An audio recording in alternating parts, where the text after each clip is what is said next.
Handa ka na ba makinig, marinig sa mga bibitawan ko? Nakakaiba sa mga nakalipas na mga...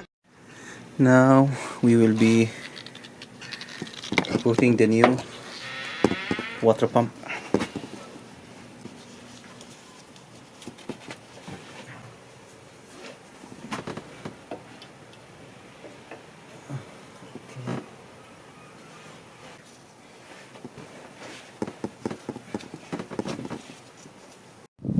So that's the alignment for the water pump.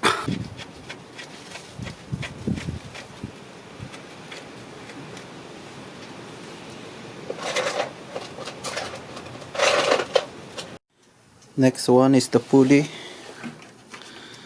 Let's put on the pulley.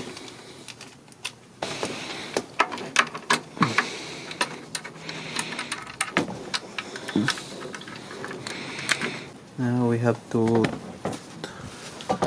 like that, torque it down according to their specification. Now we will be putting the cam gear.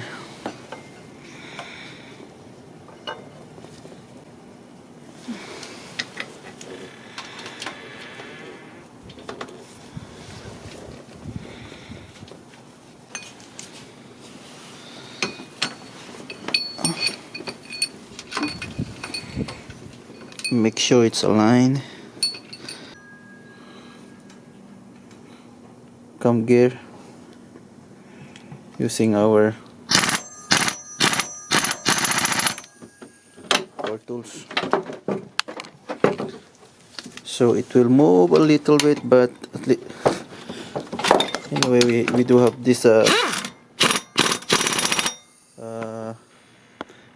timing mark.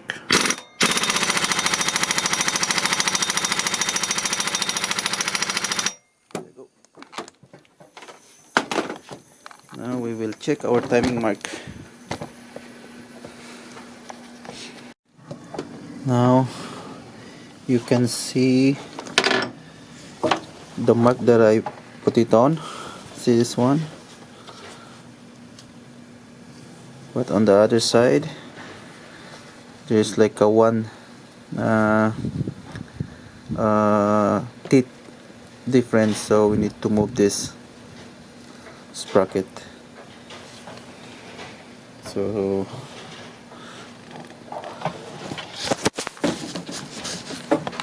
that's what happened if if we are tightening this one. Sometimes it moves even though we're using a power tools. So it's really important to make a mark in here so you can put it back the way it should be. So let's just align this one.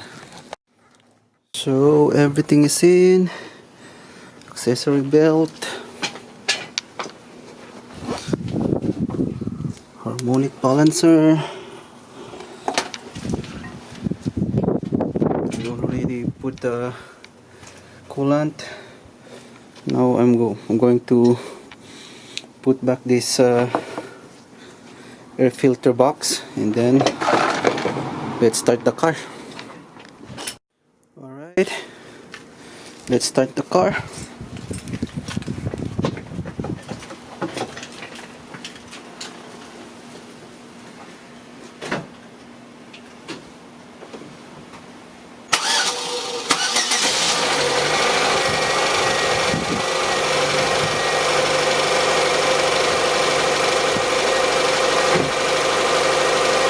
There you go, guys. Timing belt and water pump replacement for 2004 Chevy Aveo. If you have any question, suggestion, please comment below. That's all for today, and bye.